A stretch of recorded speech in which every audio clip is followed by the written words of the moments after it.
Nearly 250 years after the United States declared independence from Great Britain, President Donald Trump recently expressed openness to a historic shift in relations with the British monarchy. Trump's comments came after a media report suggested that King Charles III is considering extending an offer for the United States to join the Commonwealth of Nations.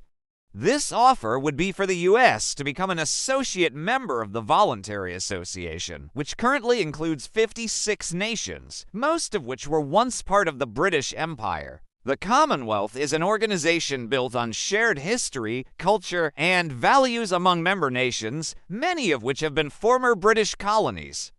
The potential offer marks a significant development in the relationship between the U.S. and the British monarchy and could mark a new chapter in international diplomacy. On his Truth Social platform, Trump shared his thoughts on the matter, saying, "I love King Charles. Sounds good to me." Trump's positive response to the offer has garnered attention, especially considering the complexities of U.S.-British relations throughout history. The Daily Mail first reported that King Charles III was preparing to extend this offer during a planned state visit by Trump to the United Kingdom. Prime Minister Sir Keir Starmer of the UK delivered a handwritten invitation from King Charles III to President Trump during a visit to the White House just last month. A member of the Royal Commonwealth Society told the Daily Mail that discussions regarding America's potential membership in the Commonwealth are happening at the highest levels of government. They suggested that this offer could symbolize a closer bond between Britain and the United States, reflecting the long-standing relationship between the two nations. Donald Trump loves Britain and has great respect for the royal family, the source said, so we believe he would see the benefits of this. They also noted that associate membership could potentially lead to full membership in the future, further strengthening the global influence of the Commonwealth. The Commonwealth has its roots in the post-Second World War period, when the United Kingdom began the process of decolonization, granting independence to many of its former colonies. As a result, Canada became one of the founding members of the Commonwealth, and it remains one of the 15 nations where the British monarch is still the head of state. This historical context makes Trump's potential involvement particularly noteworthy, especially since he has previously expressed a desire to make Canada the 51st state of the U.S. Trump's comments about Canada have caused tensions between the U.S. and Canada, particularly in trade relations. The U.S. president has imposed tariffs on several Canadian imports, which has led to a trade dispute between the two neighboring countries. Trump has also threatened to increase these tariffs, claiming that the trade deficit between the U.S. and Canada is unfair to American workers. If the U.S. were to join the Commonwealth, this would fundamentally change diplomatic protocols between the countries. For instance, the United States would no longer send an ambassador to the Court of St. James in London, a practice that has been in place since John Adams presented his credentials to King George III in 1785. Instead of ambassadors, Commonwealth nations appoint high commissioners to represent each other's interests in their respective capitals.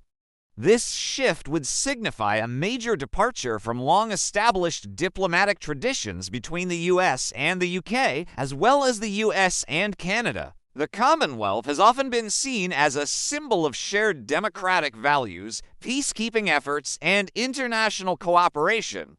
Since its formation, the Commonwealth has been a platform for dialogue and mutual support among its diverse members, ranging from small island nations to large economies.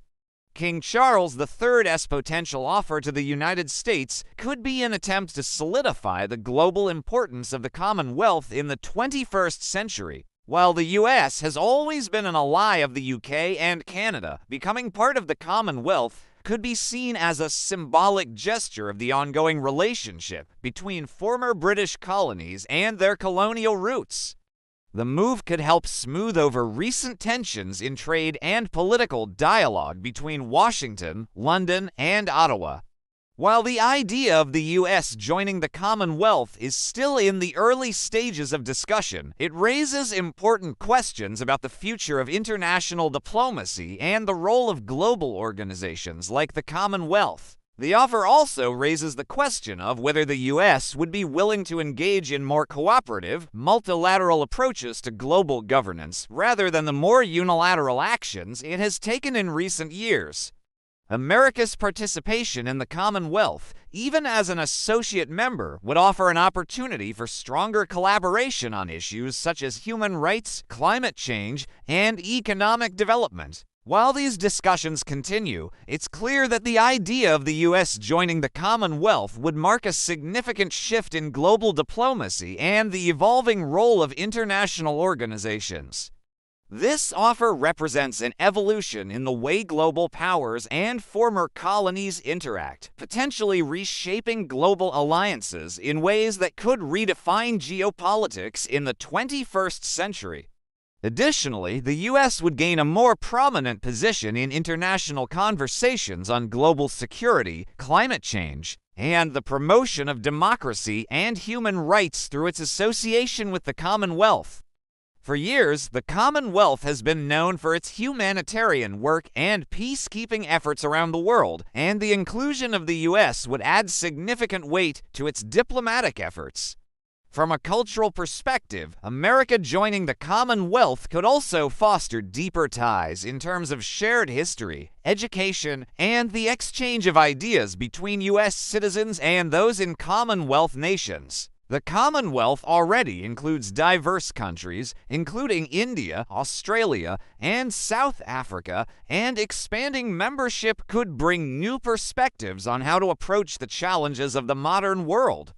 For example, the U.S. could play a more prominent role in providing aid for developing nations and contribute to efforts aimed at lifting people out of poverty, enhancing education, and tackling climate change. The key to success, however, would lie in how this partnership is formed, based on mutual respect and cooperation, rather than any historical imbalances or lingering resentments. Historically, the U.S. has been viewed as a leader on the global stage, but with rising powers like China and regional tensions in Europe, the Commonwealth could help reinstate the U.S.'s position as a central figure in global affairs.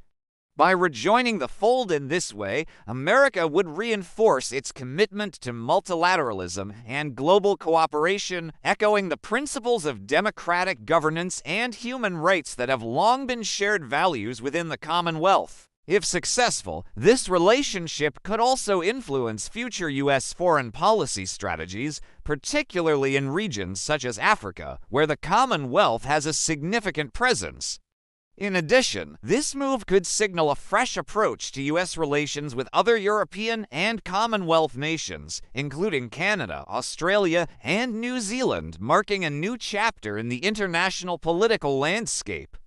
King Charles' decision to extend this invitation to the U.S. could be viewed as a diplomatic maneuver to increase the Commonwealth's influence and relevance in the 21st century. As the world faces complex issues like global health crises, economic inequality, and rising geopolitical tensions, the idea of strengthening ties between the U.S. and Commonwealth nations could be a step toward building a more collaborative, stable future.